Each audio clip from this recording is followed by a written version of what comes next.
শুনছেন sir Arthur Canaan Doyle রচিত Sherlock হোমসের কাহিনী আ স্টাডি ইন স্কারলেট। আজ শুনবেন দ্বিতীয় পর্ব। ডক্টর জন এইচ ওয়াটসনের স্মৃতিচারণায় আমরা গল্পটা শুনছি। আফগান যুদ্ধ ফেরত বিধ্বস্ত ওয়াটসন লন্ডন শহরে থাকা খাওয়ার খরচ সামলে উঠতে পারছিল না। তার প্রয়োজন ছিল সস্তা আস্তানার। হঠাৎ একদিন ক্রাইটেরিয়ান বারে দেখা হয়ে যায় পূর্ব পরিচিত স্ট্যামফোর্ডের সঙ্গে। কথায় কথায় নিজের অসুবিধার কথা জানালে স্ট্যামফোর্ড বলে আরও একজন এরকম সস্তায় মাথা গোঁজার ঠিকানা খুঁজছে। তার নাম শার্লক হোমস। এরপর ওয়াটসন এবং স্ট্যামফোর্ড যায় শার্লকের কেমিক্যাল ল্যাবে। সেখানেই সাক্ষাৎ হয় শার্লক এবং ওয়াটসনের। প্রথমটা শার্লকের খ্যাপামো দেখে হকচকিয়ে গেলেও ওয়াটসন ধীরে ধীরে বুঝতে পারে শার্লককে। শার্লক জানায় সে 221 বেকার স্ট্রিটে একটা বাড়ি দেখেছে, ভাড়া সাধ্যের মধ্যেই। পরদিনই ওয়াটসন পাড়ি জমায় 221 বেকার স্ট্রিট এবং আস্তানা পছন্দ হওয়ায় দখল নেয় বাড়ির। শুরু হয় এক নতুন অধ্যায়। হোমসের সঙ্গে কাটানো দৈনিক জীবন উপভোগ করে ওয়াটসন। কর্মহীন জীবনে তার একমাত্র কর্ম হয়ে দাঁড়ায় শার্লককে পর্যবেক্ষণ করা। শার্লকের নানান অসাধারণ ক্ষেত্রে পাণ্ডিত্য এবং খুবই সাধারণ বিষয়ে অজ্ঞানতা ওয়াটসনকে অবাক করে। ওয়াটসন বুঝতে পারে না শার্লকের পেশা কি। এরপর হঠাৎই একদিন কথা প্রসঙ্গে শার্লক জানায় সে একজন প্রাইভেট ডিটেকটিভ। সেদিনই শার্লকের কাছে আসে একটি চিঠি, গ্রেগসনের চিঠি। My dear mister Sherlock Holmes, Brixton রোডে 3 নম্বর লরিস্টন গার্ডেন্সে কাল রাতে একটা ভয়ানক কাণ্ড ঘটে গেছে। রাত 2টো নাগাদ ওই বিটের কনস্টেবল দেখে বাড়িটাতে আলো জ্বলছে। কনস্টেবল জানতো ওই বাড়িতে কেউ থাকে না। সে গিয়ে দেখে বাড়ির দরজা হাট করে খোলা। ঘরের মধ্যে কোথাও কোনো আসবাব নেই। মেঝেতে একজন ব্যক্তির মৃতদেহ পড়ে আছে। ভদ্রলোকের পোশাক পরিধান দেখে সম্ভ্রান্তই মনে হয়। পকেট থেকে একটা কার্ডে নাম ঠিকানা মেলে, Enoch J ড্রেভার, Cleveland, Ohio, USA. বাড়িতে ডাকাতির কোনো চিহ্ন মেলেনি। ভদ্রলোক কিভাবে নিহত হলেন সেটাও বোঝা যাচ্ছে না। ঘরে রক্তের দাগ রয়েছে, কিন্তু মৃত ব্যক্তির দেহে কোনো ক্ষত চিহ্ন নেই। ভদ্রলোক এই বাড়িতে আসার পরে নিহত হয়েছেন নাকি মরার পরে ওর দেহটাকে রেখে যাওয়া হয়েছে, এই ব্যাপারটাই বোঝা যাচ্ছে না। আপনি যদি আজ বেলা 12টার মধ্যে এখানে আসেন তাহলে আমার সঙ্গে দেখা হবে। আপনি না আসা অবধি কোনো জিনিসে হাত দেওয়া হবে না। এলে আমার মুখেই বিশদে শুনবেন না হয়। অগ্রিম ধন্যবাদ জানালাম। আপনার বিশ্বস্ত টোবিয়াস গ্রেগসন। এই গ্রেগসনটা আবার কি? গ্রেগসন হলো স্কটল্যান্ড ইয়ার্ডের সব থেকে বুদ্ধিমান ডিটেকটিভ। আর একজন বুদ্ধিমানও আছে অবশ্য, লেস্ট্রেট। বাকিগুলো পাতে দেওয়ার মতো নয়। এরা দুজনেই কিন্তু বেশ এনার্জেটিক এবং কাজের আগ্রহ খুব। দুটোর মধ্যে আবার ভীষণ রেষারেষি চলে। সামনে কেউ কাউকে কিছু বলতে না পারলেও একটু আড়াল হলেই একে অন্যের পিণ্ডি চটকে দেয়। বুঝলে ওয়াটসন, এই একই কেসে যদি দুজনকে একসঙ্গে পাওয়া যায় তাহলে কিন্তু বেশ রগড় হবে। কটা বাজে দেখেছো? তোমাকে না 12টার মধ্যে যেতে বলেছে, আর তুমি সেদিকে খেয়াল না করে এসব আজে বাজে নিয়ে মজা করে চলেছো। বেরিয়ে পড়ো এক্ষুনি, একটা গাড়ি ডেকে আনি। আমার থেকে দেখছি তোমার বেশি উৎসাহ। আমি যাবো কিনা সেটাই ভাবছি। কেন? সব সময় ভালো লাগে না ওয়াটসন। কিছু কিছু সময় আবার এসব কেস নিয়ে ডিল করতে খুবই ভালো লাগে, কিন্তু তা বলে সব সময় নয়। যা বাবা, একটু আগেও তো তেমন ধরনের ক্রিমিনাল মেলে না বলে হাউতাশ করছিলে। তা করছিলাম, কিন্তু এই কেসটা সলভ করে আমার কি লাভ? আমি মাথা খাটিয়ে সমাধান করব, আর তার ক্রেডিট নিয়ে যাবে ওই সরকারি গোয়েন্দাগুলো। ওয়াটসন, এগুলো মানা যায়? কিন্তু গ্রেগসন তো তোমার হেল্প চাইছে। জানি জানি জানি এবং এটাও জানি যে ওই বুদ্ধিটার দিকটায় আমাকে এগিয়ে রাখে, কিন্তু ব্যাটা প্রকাশ্যে এসব কথা স্বীকার করবে না। আচ্ছা চলো, বলছো যখন ঘুরেই আসা যাক। সম্মান না পাই, হাসি মজা করে দিনটা তো কাটিয়ে আসা যাবে। আচ্ছা, তোমার টুপিটা নিয়ে নাও ওয়াটসন। আমার টুপি? আমাকেও যেতে বলছো নাকি? হাত তো ফাঁকা, বাড়িতে বসেই বা কি করবে? চলো চলো। আর দেরি করলাম না, একটা গাড়ি ধরে আমরা চললাম ব্রিক্সটন রোডের দিকে। সকাল থেকেই কুয়াশায় ম্লান হয়ে আছে শহরের ছবি। আকাশে রাশি রাশি মেঘ, উঁচু উঁচু বাড়ির মাথা থেকে যেন একটা করে হলুদ পর্দা ঝুলছে। কাদামাখা পথঘাটের রঙও অস্বচ্ছ হলদেটে। হোমস কিন্তু গোটা পথটা ধরেই আমাকে বেহালার রকম ফের বোঝাতে বোঝাতে চলছিল। আমাটি, ক্রেমোনো, স্ট্র্যাডিভেরিয়াস। এত বকবকানি শুনে আমার আর ভালো লাগছিল না। হোমস, যে কাজটার জন্য যাচ্ছি সেটা নিয়ে তুমি ভাবছো না? কি সব বলে যাচ্ছ? ভেবে কি করব? ভাবার মতো কোনো ইনফরমেশন হাতে পাইনি ওয়াটসন। আগে থেকে ভাবতে থাকলে এক পেশে মত জন্মাবে। না, এসেই গেছি। এবার তোমার ভাবনার খোরাকের আর অভাব হবে না। এই তোমার ব্রিক্সটন রোড, আর ওই যে ওইটা তোমার বাড়ি। এই গাড়ি থামা। হোমসের কথায় গাড়িটা থেমে গেল বাড়ি থেকে শখানেক গজের দূরত্বে। আমরা হেঁটেই অকুস্থলের দিকে এগোলাম। বাড়িটা দেখেই আমার গা ছমছম করে উঠল। ভৌতুড়ে বাড়ি যেন। এদিকটায় মোট 4টে বাড়ি আছে। দুটোই লোকজনের বসবাস দেখছি, বাকি দুটো ফাঁকা। একটা নোটিশ চোখে পড়ল, এই বাড়ি ভাড়া পাওয়া যাবে। রাস্তা আর বাড়ির মাঝখানে একটা বাগান, সেটা আগাছায় ভরে উঠেছে। বাগানের মধ্যে দিয়ে যে পথটা বাড়ির দিকে গেছে সেটায় হলুদ বেলে কাঁকড় ছড়ানো, তবে গত রাতে বৃষ্টি হয়ে যাওয়ায় কাদাও আছে। বাগান আর রাস্তাকে আলাদা করেছে 3 ফুট উঁচু একটা পাঁচিল। ইটের পাঁচিলটার পরে আবার কাঠের একটা রেলিং রয়েছে। কিছু অতি উৎসাহী লোক পাঁচিলের ওপর দিয়ে উঁকি মেরে বাড়িতে কি চলছে তা দেখার চেষ্টা করছে। আমি ভেবেছিলাম হোমস সোজা গিয়ে বাড়িটায় ঢুকে যাবে, কিন্তু তা না করেও বাড়ির বাইরের জিনিসগুলোকেই দেখতে লাগলো। ফুটপাতে দাঁড়িয়ে কখনো আকাশের দিকে তাকিয়ে রইল, কখনো উল্টো দিকের বাড়িটাতে। একবার মাটিতে দেখলো, একবার কাঠের রেলিংটায় দেখলো। প্রাথমিক পর্যবেক্ষণ শেষ করে হোমস রাস্তার ধারের ঘাসের ওপর দিয়ে হাঁটতে শুরু করলো। চোখ নিবদ্ধ রইল রাস্তার ওপরে। কিছুটা এভাবে এগোনোর পর হঠাৎ বলে উঠল, ইয়েস, পেয়ে গেছি। আমি দেখলাম কাদা ভরা রাস্তায় অনেক মানুষের পায়ের ছাপ। পুলিশের আনাগোনায় পায়ের ছাপ তো পড়বেই, এত পায়ের ছাপের মাঝেও আবার নতুন কি পেল কে জানে। তবে কিছুক্ষণ আগেই ওর পর্যবেক্ষণের অদ্ভুত ক্ষমতার নজির দেখেছি। আমি আর এবারে বিশেষ সন্দেহ রাখলাম না। হয়তো অন্যরা দেখে যেটা বুঝতে পারছে না তেমনই কিছু লক্ষ্য করেছে।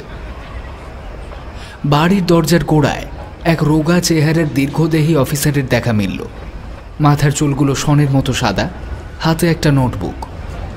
হোমসকে দেখা মাত্রই ভদ্রলোক এগিয়ে এসে ধন্যবাদ জানিয়ে বললেন, আপনাকে কি বলে ধন্যবাদ দেব আমি জানি না। আমি জানতাম আপনি আসবেন। সব কিছু যেমন ছিল তেমনই রাখা আছে।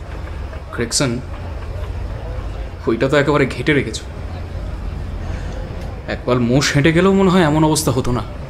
আসলে আমি বাড়ির ভেতরটা নিয়ে খুব বিজি ছিলাম। বাইরের দায়িত্বে রয়েছে লেস্ট্রেড, এই তো এখানেই ছিল। কোথায় গেল? সেই। আচ্ছা, তোমাদের মতো দুজন দুধে গোয়েন্দা থাকতে আবার আমার কি দরকার ছিল গ্রেগসন? কথাটার শ্লেষ ধরতে পারেনি গ্রেগসন। এক হাতের তালু অন্য হাতে ঘষতে ঘষতে বলল, সে যা করার সবই তো করেছি, কিন্তু কেসটা ভারী অদ্ভুত।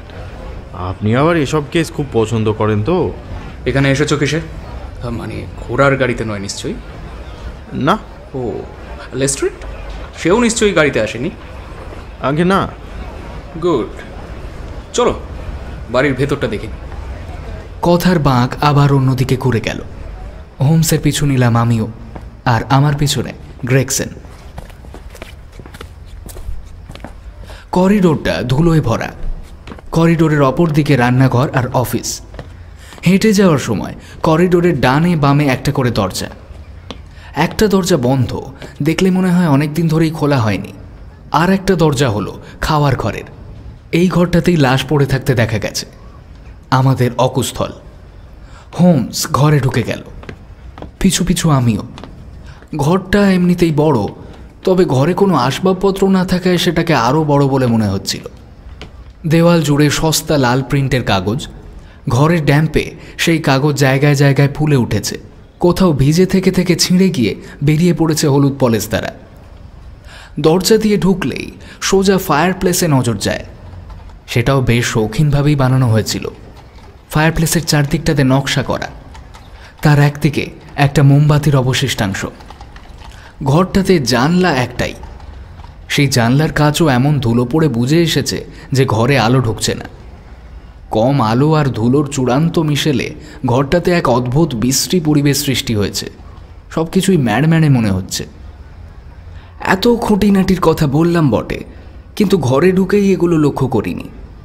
আমার দৃষ্টি তখন মেঝেতে নিবদ্ধ। সেখানে শায়িত নিথর দেহটাই আগ্রহের একমাত্র কেন্দ্র। মৃতদেহটা শূন্য দৃষ্টি নিয়ে তাকিয়ে রয়েছে বিবর্ণ কড়িকাঠের দিকে। বয়স 40-45 হবে। মাঝারি গড়ন, চওড়া কাঁধ, ছোট ছোট কোঁকড়ানো কালো চুল, মুখে দাড়ি, পরনে ফ্রক কোট আর ওয়েস্ট কোট, হালকা রঙের একটা ট্রাউজার, কলার আর কাফ বেশ পরিচ্ছন্ন। দেহের পাশেই মেঝেতে টপ হ্যাটখানা যত্ন করে বসানো রয়েছে। হাত দুটো দুদিকে ছড়ানো, মুষ্টিবদ্ধ।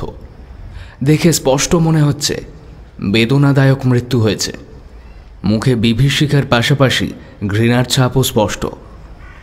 লোকটার মুখের বিবরণ দিতে হলে বলতে হয় বসা কপাল, থ্যাবড়া মোটা নাক, চোয়াল বেঁকে গেছে। মুখের ভাব আর তার রূপ মিলে মানুষটাকে নরবানর বলে ভ্রম হয়। চিকিৎসক হওয়ার কারণে জীবনে অনেক ধরনের মৃতদেহ দেখেছি, কিন্তু লন্ডন শহরের বুকে দাঁড়িয়ে অপরাধের এমন কুৎসিত রূপ দেখে বুক কেঁপে উঠল। এমন সময় দরজায় এসে দাঁড়ালো লেস্ট্রেড। ওকে আগেও যেমন দেখেছিলাম এখনও ঠিক তেমনই মনে হলো। খুব চটপটে এসেই আমাদের দুজনকে অভিবাদন জানালো। অদ্ভুত কেস স্যার, আমার চাকরির জীবনে এমনটা দেখিনি। ব্যাপারটা কিন্তু আমাকে বেশ চমকে দিয়েছে। যান্ত্রিক স্বরে জিজ্ঞাসা করল Gregson. Any clue? Not yet. উত্তরটাও কাটকাটভাবে ফিরিয়ে দিল লেস্ট্রেড। হোমস ততক্ষণে মৃতদেহের পাশে হাঁটু মুড়ে বসে গেছে। পা থেকে মাথা অবধি খুঁটিয়ে দেখল একবার। মেঝেতে লেগে থাকা রক্তের ছিটেগুলোর দিকে আঙুল দেখিয়ে বলল, ডেড বডিতে কোথাও কোনো আঘাতের চিহ্ন নেই, তাই তো? না না, সেরকম কিছু নেই। আঘাতের চিহ্নই নেই? তাহলে এই রক্ত হচ্ছে অন্য কোনো লোকের, সম্ভবত যেই খুনটা করেছে তার। আচ্ছা গ্রেগসন, 1834 সালে ইটরেক্টে ভ্যান জেনসেনের কেসটা মনে আছে? না। এই তো, এটাই তো সমস্যা। একটু পড়াশোনা করতে হবে যে গ্রেগসন। এই জগতে নতুন করে কিছু হয় না, শুধু পুনরাবৃত্তি ঘটে। এসব বলতে বলতেই কিন্তু হোমসের নিরীক্ষণ সমানে চলছে। কখনো হাত দিয়ে টিপে দেখছে মরদেহটাকে, আবার কখনো বোতাম খুলে কিছু বোঝার চেষ্টা করছে। যখন এগুলো করছে তখন ও যেন আর নিজের মধ্যে নেই। অদ্ভুত একটা ঘোর লাগা দৃষ্টি তখন হোমসের চোখে। একবার নিচু হয়ে মরাটার মুখটা শুঁকে দেখল, তারপর তাকালো ডেড বডিটার পায়ের জুতোর শুকতলার দিকে। আচ্ছা, লাশটাকে নিয়ে খুব নাড়াচাড়া করা হয়নি তো? ওই আমাদের কাজের জন্য যেটুকু দরকার পড়েছে আর কি। আচ্ছা আচ্ছা আচ্ছা আচ্ছা আচ্ছা, ঠিক আছে ঠিক আছে ঠিক আছে, এটাকে এবার পোস্টমর্টম করার জন্য পাঠিয়ে দেওয়া যেতে পারে। বলা মাত্রই 4 জন স্ট্রেচার নিয়ে ঢুকে বডিটা তুলে নিল। আর তখনই মরার হাত থেকে একটা আংটি খসে পড়ল মেঝের ওপর। আরে, এই কেসে একজন নারীও জড়িয়ে আছে দেখছি। এটা তো ওয়েডিং রিং। কোনের হাতে থাকে? আমরা সবাই খুব ভালো করে দেখলাম, সত্যি ওটা বিয়ের আংটি। সূত্রটা দেখে গ্রেগসন বেশ বিরক্তি সহকারেই বলল, না, এবার নতুন সন্দেহভাজন জুটে গেল। এমনিতেই জটিল কেস, তার উপরে সিঁড়ির নিচে কিছু মাল রাখা ছিল। ব্যারেট কোম্পানির একটা ঘড়ি, নাম্বার লেখা আছে 97163। জিনিসটা বেশ ভারী। ঘড়ির সঙ্গে জোড়া আছে একটা সোনার অ্যালবার্ট চেন। একটা সোনার আংটিও দেখা গেল। সেটায় সম্ভবত কোনো গুপ্ত সমিতির চিহ্ন আঁকা আছে। একটা সোনার পিন, পিনের মাথাটায় বুলডগের মুখের প্রতিকৃতি, তার চোখ দুটোর জায়গায় চুনি বসানো। একটা লেদার কার্ড কেস, রাশিয়ান মেকারের, তার মধ্যে নাম লেখা আছে Enoch J Drebber of Cleveland. পোশাকেও ইনিশিয়াল আছে AJ ড্রেভার। এছাড়াও কিছু খুচরো পয়সা মিলল, 17 পাউন্ড 13 শিলিং, কিন্তু মানি ব্যাগের হদিশ নেই। বোকাচিওর দ্য ডিক্যামেরন বইটার পকেট এডিশনও মিলল। একটা নাম লেখা দেখলাম, জোসেফ স্ট্যাঞ্জারসন। দুটো চিঠি পাওয়া গেছে।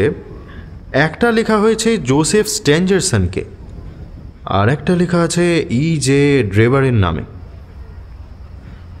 স্ট্র্যান্ডের আমেরিকান এক্সচেঞ্জের ঠিকানায়।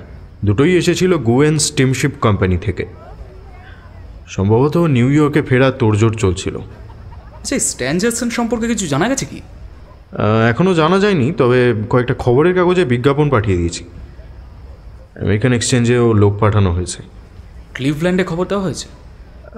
হ্যাঁ, আজ সকালেই টেলিগ্রাম করেছি। কি লিখলে টেলিগ্রামে?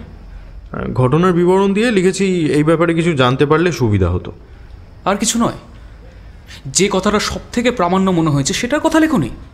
হ্যাঁ, স্ট্যান জেনসনের খবর চেয়েছি তো। আর কিচ্ছু জানাওনি? না মানে আসল কথাটা। আচ্ছা ঠিক আছে, আর একটা টেলিগ্রাম পাঠানো কি সম্ভব? যা দরকার ছিল তা খুব স্পষ্টভাবে বলা হয়েছে। গ্রেগসন এবার বিরক্ত হলো দেখলাম। হোমস কিছু একটা বলতেই যাচ্ছিল, তারই মধ্যে লেস্ট্রেড ঢুকে পড়ল। গ্রেগসন, এদিকে একটা সাংঘাতিক জিনিস খুঁজে বার করেছি। ভাগ্যিস দেয়ালগুলোকে ভালো করে দেখছিলাম, নইলে আমার একটা তথ্যসূত্র তো সবার অধারেই থেকে যেত। এই দেখুন। তারপর বুটের তলায় দেশলাই ঘষে জ্বলন্ত কাঠিখানাকে দেওয়ালের কাছে তুলে ধরল। দেওয়ালের গায়ে লাগানো প্রিন্টেড কাগজ বহু জায়গাতেই ছিঁড়ে ঝুলছিল। তেমনই একটা জায়গায় দেওয়ালের হলুদ প্লাস্টারের গায়ে রক্ত লাল অক্ষরে লেখা আছে RACHE। ঘরের এই অন্ধকার কোণায় লেখা হয়েছে বলেই এটা কারো চোখে পড়েনি। খুনি রক্ত দিয়েই এটা লিখেছে। এই দেখুন না, রক্তের ধারা কীভাবে দেয়াল গড়িয়ে নেমে এসেছে। তাহলে লোকটা যে খুনি হয়েছে তা প্রমাণ হয়ে গেল। তবে আমি একটা কথা ভাবছিলাম, লিখলো তো এই ঘরটার কোণে গিয়ে লিখলো কেন? অন্ধকারে দেখাই যাবে না যখন। তারপর মাথায় এলো, এই ঘরে মোমবাতি জ্বাললে ওই কোণটাতেই আলো পড়ে সবচেয়ে বেশি। সে না হয় বুঝলাম, কিন্তু এটা খুঁজে পেয়েই বা লাভ কি হলো? আপনিও হাসছেন মিস্টার হোমস? লাভ হবে না এটা পেলে? এখানে সম্ভবত র্যাচেল লিখতে চেষ্টা করেছিল। কোনো বাধা পাওয়ায় বা অন্য কোনো কারণে লেখাটা সম্পূর্ণ হয়নি। দেখবেন যখন খুনের সমাধান হবে না, তখন র্যাচেল নামের কোনো মেয়ের সঙ্গে একটা যোগসূত্র পাওয়া যাবে। লেস্ট্রেড, আরে রাগ করো না ভাইয়া, সব কৃতিত্বই তোমার। দেখো, যা বুঝছি তাতে মানুষ চোখে তুমি ব্যাপারটা দেখে বুঝে নিয়েছ। চল এবার এই ঘরটাকে একটু ভালো করে ঘুরে দেখি। কথা শেষ করতে না করতেই হোমস নিজের পকেট থেকে একটা মাপার ফিতে আর একটা আতস কাজ বের করে আনলো। তারপর বসে দাঁড়িয়ে কিংবা শুয়ে পড়ে চলতে থাকলো ওর পর্যবেক্ষণ। ওর হাবভাব দেখে মনে হচ্ছিল আমাদের উপস্থিতিটা টেরই পাচ্ছে না। এক নাগাড়ে কখনো নিজের মনে কথা বলে যাচ্ছে, কখনো আনন্দ করছে, আবার কখনো বিষাদের বহিঃপ্রকাশ, কখনো হাততালি, কখনো উৎফুল্ল মনে শীষ দেওয়া। কত কি যে চলল! পুরো সময়টা ধরেই ওর উৎসাহে উদ্দীপনায় ভাটা পড়তে দেখলাম না। মনে হলো একটা সুপ্রশিক্ষিত ফক্স হাউন্ড সাগ্রহে গন্ধের সূত্র খুঁজছে। টানা প্রায় মিনিট 20 ধরে হোমস হাতের ফিতে দিয়ে কী সব মাপজোক চালিয়ে গেল। কি মাপলো সেটা ও আর ভগবানই জানবে, কারণ আমি খালি মেঝে আর দেওয়াল ছাড়া আর কিছুই দেখতে পাচ্ছিলাম না। একবার মেঝের ধুলো থেকে কি যেন একটা তুলে নিয়ে নিজের পকেটে রাখল হোমস। সবশেষে আতস কাঁচ দিয়ে দেওয়ালটা খুঁটিয়ে দেখল। লেখাটার হরফগুলোকে ভালো করে দেখে মনে হলো বেশ সন্তুষ্ট হয়েছে। আতস কাঁচ আর ফিতে আবার পকেটে ঢুকিয়ে রাখার পরে ওর কাজ শেষ হলো। আমার দিকে দেখে বলল, ওয়াটসন, দেখলে তো আমাদের এই প্রফেশনে গায়ে গতরেও বেশ খাটতে হয়, বলে বুদ্ধি চালানোর জায়গাটা মেলে না। গ্রেগসন আর লেস্ট্রেড দুজনেই হোমসকে লক্ষ্য করছিল। দুই সরকারি গোয়েন্দার চোখে কৌতূহল আর অবজ্ঞার মিশেল। হোমসের ছোট ছোট পদক্ষেপগুলো কতখানি তাৎপর্য রাখে তা আমি একবার দেখেই বুঝে গেলাম, অথচ ওদের ঘটে ঢুকছিল না। গ্রেগসন প্রশ্ন করল, তা কি বুঝলেন মিস্টার হোমস? কি বুঝলাম তা বলে দিলে আপনাদের তো আর কোনো ক্রেডিট থাকবে না। আপনারা আপনাদের মতো তদন্ত করুন না, তাও আটকালে না হয় সাহায্য করা যাবে। আপাতত একটা জিনিস চাই, যে কনস্টেবলটি এই মৃতদেহ প্রথম দেখে, হ্যাঁ, তার নাম আর ঠিকানাটা একটু লাগবে। লেস্ট্রেড নিজের নোটবুক বের করে দেখে নিয়ে বলল, নাম জন রান্স, আপাতত অফ ডিউটিতে রয়েছে। কেনিংটন গেটের 46 নম্বর অডলি কোর্টে গেলেই পেয়ে যাবেন। রান্স, জন রান্স। চলো ওয়াটসন, রান্সের খোঁজ করি। ও গ্রেগসন লেস্ট্রেট কয়েকটা কথা বলে যাই তোমাদের তদন্তের কাজে লাগতে পারে। এটা একটা মার্ডার। যে খুন করেছে সে পুরুষ, 6 ফুটের ওপরে লম্বা, তবে দেহ যতটা লম্বা পা দুটো সেই অনুপাতে বেশ ছোট। খুনি যুবকটা পুরো স্কোয়ার বুট পরেছিল, ত্রিচিনোপলি সিগার খায়, আর যে খুন হয়েছে তার সঙ্গে একই ঘোড়ার গাড়িতে চড়ে এখানে এসেছিল। 4 চাকার এক্কা গাড়ি, ঘোড়ার সামনে একটা পায়ের নাল নতুন, আর আর আর খুব সম্ভবত হত্যাকারীর মুখ উজ্জ্বল রক্তবর্ণের, আর তার ডান হাতের নখ অবাক করার মতোই বড়।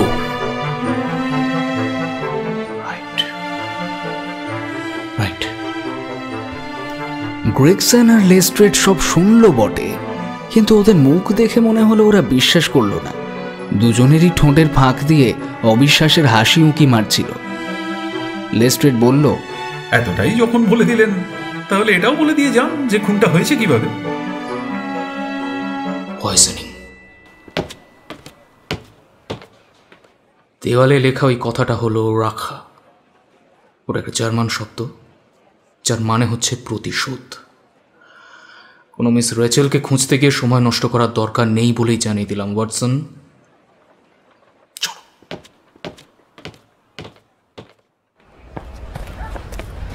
আমরা বাড়িটা থেকে বেরিয়ে এলাম। পিছনে 2 সরকারি গোয়েন্দা ভোঁদড়ের মতো হাঁ করে দাঁড়িয়ে রইল। 3 নম্বর লরিস্টন গার্ডেন্স ছেড়ে বেরিয়ে আসতে প্রায় 1টা বেজে গেল। ওখান থেকে আমরা সোজা চলে গেলাম নিকটবর্তী টেলিগ্রাম অফিসে। হোমস একটা টেলিগ্রাম পাঠালো। তারপর একটা গাড়ি ডেকে আমরা রওনা দিলাম লেস্ট্রেটের দেওয়া ঠিকানার উদ্দেশ্যে। সব সময় কারেন্ট এভিডেন্সের উপরেই জোর দেওয়া উচিত। এই কেসটা নিয়ে এখন আমার মনে আর কোনো সন্দেহ নেই, তবুও সব দিক দেখে বুঝে নেওয়াই ভালো। আচ্ছা হোমস, একটা কথা বলি। বলে ভালো। তুমি যে শেষে ওদের বলে এলে, আমার তো সন্দেহ আছে বিষয়গুলোতে তুমি নিজে কতটা শিওর। 100%। আমার ভুলের কোনো জায়গাই নেই ওয়াটসন। দেখো, ওখানে গিয়ে প্রথমেই যেটা লক্ষ্য করেছি তা হলো গাড়ির চাকার দাগ। ফুটপাতের ঠিক গা ঘেঁষে চাকার 2 সারি দাগ পড়েছিল, লক্ষ্য করেছিল? বিগত 7 দিনে কোনো বৃষ্টি হয়নি, কিন্তু গতকাল রাতে হয়েছিল। আর চাকার দাগটা গভীর, তাহলে বলা চলে যে গতকাল রাতেই কেউ বা কারা গাড়িতে করে এসেছিল। একটাই ঘোড়ার 4টে খুরের ছাপ আছে। 3টে চিহ্ন অস্পষ্ট, কিন্তু একটার ছাপ স্পষ্ট, অর্থাৎ একটার পায়ের নাল নতুন। গ্রেগসনের খবর অনুসারে সকালের দিকে বাড়িটার বাইরে কোনো গাড়িকে দাঁড়িয়ে থাকতে দেখা যায়নি। তার মানে রাতের অন্ধকারেই বাড়িতে এসেছিল। তুমি যখন বলছো তো কি সহজ মনে হচ্ছে। আচ্ছা, আততাই কতটা লম্বা সেটা বুঝলে কি করে? দেখো ওয়াটসন, একজন মানুষের পায়ের স্টেপিং দেখেই কিন্তু তার উচ্চতা অনুমান করে ফেলা যায়। একটু গণিত আছে ব্যাপারটার মধ্যে, আমি অত ভেতরে ঢুকছি না। ওই ব্যক্তির পায়ের ছাপ 2 জায়গায় পেয়েছি। একটা হচ্ছে বাইরের কাদায়, আর 2 ঘরের মেঝেতে ধুলোর ওপরে। তাই আন্দাজ তো একটা করেই ফেলেছিলাম। এবার ঘরের দেওয়ালে ওই লেখাটা পেয়ে যেতে সুবিধা হয়ে গেল। দেখো, মানুষ যখন দেওয়ালে লেখে সেই সময় সাধারণত নিজের চোখের সমান উচ্চতায় লিখে থাকে। আশা করি আর ভেঙে বোঝাতে হবে না। না, হবে না। আর লোকটার বয়স সেটা কিভাবে বললে? লোকটা একবার পা ফেললে 4.5 ফুট হেঁটে যায়। যুবক ছাড়া এমন দৃপ্ত পদক্ষেপ কিন্তু অসম্ভব। বাগানের মধ্যে ওভাবেই লম্বা লম্বা পা ফেলে হেঁটে এসেছে সে। পায়ে ছিল স্কোয়ার টোড বুট, পেটেন্ট চামড়ার বুটের ছাপ মারিয়েছে ব্যাটা। তবে কোনো ম্যাজিক নয় ওয়াটসন। যে প্রবন্ধটা পড়লে সেখানে লেখা কথাগুলোর কিছু বাস্তব প্রয়োগ করেছি আমি। বলো, আর কি কি বোঝনি? বুঝিনি তো অনেক কিছুই। ধরো ওই আঙুলের নখের ব্যাপারটা, বা ওই ত্রিচিনোপলি চুরুট। দেওয়ালের ওপরে লেখাটা একজন পুরুষের, রক্তের মধ্যে আঙুল ডুবিয়ে লিখেছে। আতশ কাছে চোখ রেখেই টের পেলাম যে লেখার সময়ে দেওয়ালের প্লাস্টারে আঁচড় পড়েছে। খুব সহজেই বলা চলে যে নখ মুড়িয়ে কাটা থাকলে এমনটা হতো না। এবার সে চুরুটের কথায়, তুমি নিশ্চয়ই খেয়াল করেছো যে আমি মেঝে থেকে খানিকটা ছাই কুড়িয়ে দেখলাম। ছাইটা স্তরে স্তরে পড়েছিল কালচে। একমাত্র ত্রিচিনোপলি চুরুটের ছাই অমন হয়ে থাকে। চুরুট তামাকের ছাই নিয়ে আমি বেশ পড়াশোনা করেছি, একটা প্রবন্ধ আছে, সময় করে পড়তে দেবক্ষণ। যে কোনো চুরুট বা তামাকের ছাই দেখলে সেটা কোন ব্র্যান্ডের, কোথায় পাওয়া যায়, এসব বলা আমার কাছে কোনো ব্যাপারই নয়। বুঝলাম, সবই প্রমাণ রয়েছে। কিন্তু লালচে মুখ কী করে বললে? এর তো কোনো প্রমাণ থাকতে পারে না। ওই ব্যাপারটাতে আমার একটা অনুমান আছে, তবে আমার আন্দাজ নির্ভুল হবে বলেই মনে করছি।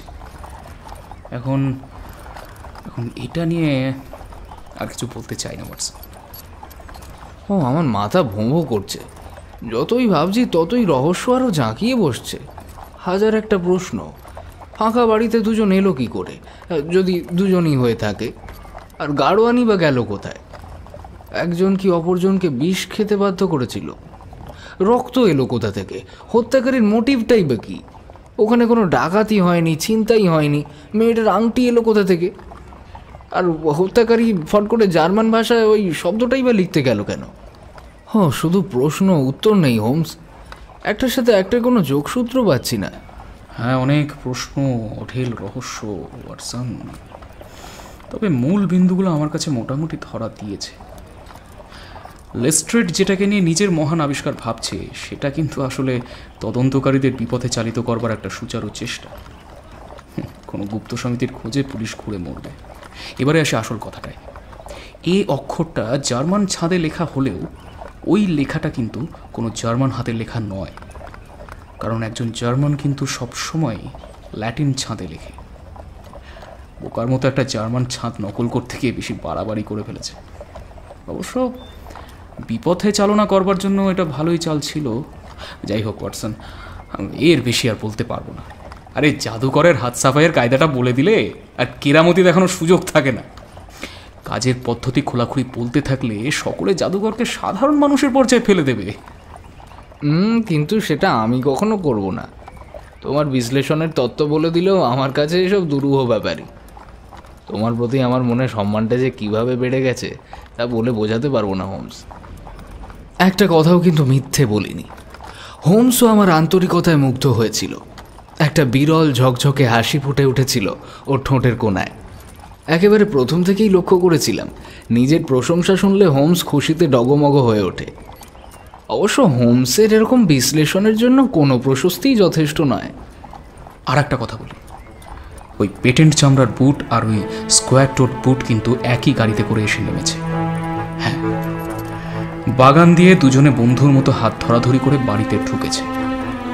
ওই পেটেন্ট চামড়ার বুট পরা ব্যক্তি একই জায়গায় স্থির হয়ে দাঁড়িয়ে থাকলেও চৌকোনো জুতোর ধারক বাহক কিন্তু ঘরের মধ্যে সমানে পায়চারি করেছে। একটিবারও থামেনি। সম্ভবত বকবক করতে করতে ওভাবে হাঁটাচলা করে সে নিজেকে তাতিয়ে গেছে যাতে খুনটা করতে পারে। মেঝের ধুলোতে পড়া পায়ের ছাপ থেকে ব্যাপারটা কিন্তু অনুমান করা যায়। যত পায়চারি করেছে লোকটার উত্তেজনা তত বেড়েছে। স্টেপিংগুলো ক্রমশ বড় বড় হতে দেখা গেছে। তারপর একটা সময় উত্তেজনা চরমে পৌঁছালে সে নিজের সঙ্গীকে খুন করেছে। এগুলো মিলে যাবে আশা করছি। তদন্তটা ঠিক পথে এগোনো দরকার ওয়াটসন। চটপট কাজটা শেষ করে দিতে হবে। আজকেই সূত্র বের করব এবং তারপর বিকেলে আমরা দুজনে মিলে নরম্যান নেরুদার বাজনা শুনতে যাব হ্যালির কনসার্টে। হোমস আর আমি কথা বলছিলাম, আর আমাদের গাড়িটা চলছিল একটা নোংরা গলিপথ ধরে। শুধু নোংরা নয়, যেন পৃথিবীর এক বিষণ্ণ প্রান্তে অবস্থিত একটা রাস্তা। আলো বুঝে আসছে। যে সরু বাইলেনের সামনে গিয়ে আমাদের গাড়িটা দাঁড়ালো সেটা ওখানকার সব থেকে নোংরা জায়গা।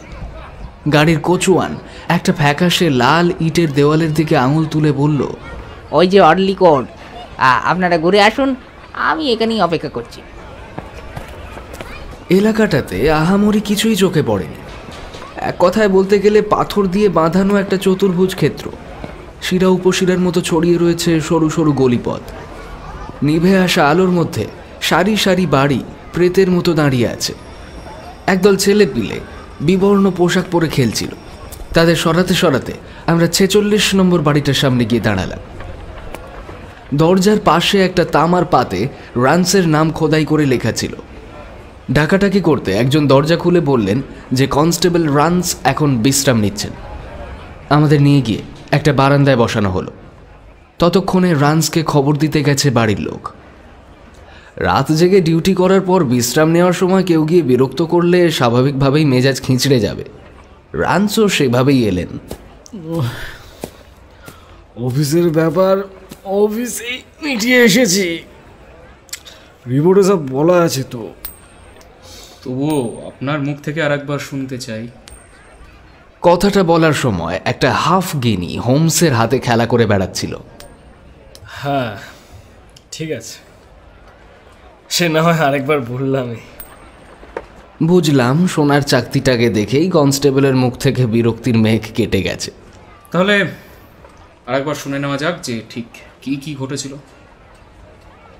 রান্স সোফায় বসলেন, ব্রু কুঁচকে খানিক চিন্তা করে মনের মধ্যেকার সেগুন কৌটো থেকে যেন হাতড়ে বের করে আনলেন ঘটনার বিবরণ, যেন কিছুই বাদ দেবেন না।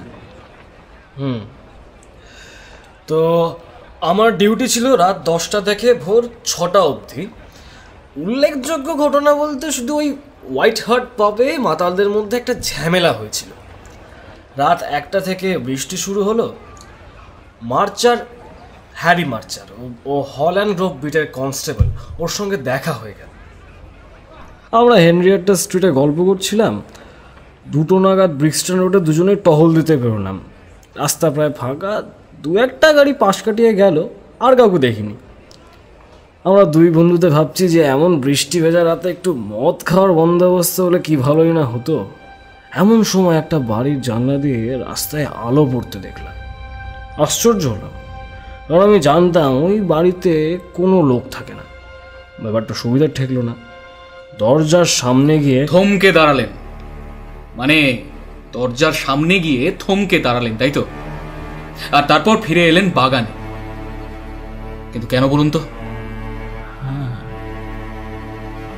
তাই তো, সত্যিই দরজার সামনে গিয়ে থমকে দাঁড়িয়ে আমি আবার বাগানে ফিরে এসেছিলাম। কিন্তু ব্যাপারটা আপনি কি করে জানলেন স্যার? আসলে দরজার সামনে গিয়ে দাঁড়াতেই দেখলাম বাড়িটা নিস্তব্ধ, একেবারে খাঁ খাঁ করছে। নাহলে একলা ভেতরে ঢোকা বুদ্ধিমানের কাজ হবে না। ভূতের ভয় আমার কোনো কালেই নেই, কিন্তু সেদিন যেন আসলে জানতাম যে ওই বাড়ির ভাড়াটার লোকটা না টাইফয়েডে মারা গিয়েছিল। সব কিছু মিলিয়ে আমি আর সাহস করতে পারিনি। গা ছমছম করে উঠতেই ভাবলাম মার্চারকে ডেকে আনি, ওর কাছে লন্ঠন থাকলে দুজনে মিলে ঢুকবো। কিন্তু ওকেও আর দেখতে পেলাম না, একটা জনপ্রাণীও ছিল না। একজনও কেউ নেই? মানে একজনও কেউ ছিল না? মানে মানে আমি বলছি যে কাউকে দেখতে পেলেন না? কাউকেই পাইনি, একটা কুকুর অব্দি ছিল না রাস্তায়। তাও আমি সাহস করে আবার বাড়িটার সামনে ফিরে এলাম।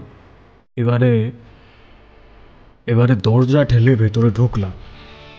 যে ঘরটায় আলো জ্বলছিল তার সামনে যেতে দেখি ম্যান্টেল পিসে লাল মোমবাতি জ্বলছে, আর মেঝেতে একটা লাশ পড়ে আছে। আর সেই দেখে আপনি ঘরের মধ্যে গবার পাক মেরে লাশটার সামনে হাঁটু গেড়ে বসে পড়লেন। কিছুক্ষণ পরে উঠে গিয়ে রান্নাঘরের দরজাটা খোলার চেষ্টাও করলেন, কি তাই তো? স্যার, আপনি কি ওই সময় ঘরের মধ্যে লুকিয়ে বসেছিলেন? এমন বলে যাচ্ছেন যেন নিজের চোখে সবকিছু ঘটতে দেখেছেন। স্যার আপনি কে বলুন তো? দেখবেন আবার খুনের দায়ে আমাকেই না গ্রেফতার করে বসেন। যাই হোক, এই নিন আমার কার্ড। হোমস নিজের কার্ডটা রান্সের দিকে এগিয়ে দিল। মিস্টার লেস্ট্রেড আর মিস্টার গ্রেগসন আমাকে খুব ভালো করেই চেনেন, তাই চিন্তার কোনো কারণ নেই। আপাতত যা ঘটেছে সেটা বলতে থাকুন। হ্যাঁ বলছি। তারপর আমি বাগানের গেটের মুখে এসে বাঁশি বাজাতে লাগলাম। বাঁশির আওয়াজ শুনে মার্চার সহ আরো দুজন দৌড়ে এলো। দুজন? হ্যাঁ। আচ্ছা আচ্ছা, রাস্তায় আর কেউ ছিল না? না না। একটু একটু ভালো করে খেয়াল করে বলুন। ভালো লোক কেউ ছিল না। ভালো লোক? ভালো লোক মানে সুস্থ মানুষ। একটা মাতাল রেলিংয়ে হেলান দিয়ে দাঁড়িয়ে প্রচন্ড রকম টলতে টলতে গলা ছেড়ে গান করছিল আর কেঁদে ভাসাচ্ছিল। আপনি এদেরকে সুস্থ বলবেন? আমি জীবনে এমন মাতলামো দেখিনি। মাতাল? আচ্ছা, তা মাতালটাকে নিয়ে আর কিছু মনে পড়ার মতো আছে? মনে করুন। আরে ও একটা পাড় মাতাল। সেদিন যদি লাশটাকে আবিষ্কার না করতাম তাহলে ওই হতচ্ছাড়াকে আমি ফাটকে ভরতাম। বেশ, খুব ভালো করতেন। কিন্তু বলছি যে শুনুন, ওই মাতালটার মুখ দেখেছিলে? মুখ? আচ্ছা বেশ ছাড়ুন, বলছি পোশাক আশাক কি পরেছিল খেয়াল আছে? হ্যাঁ দেখেছি।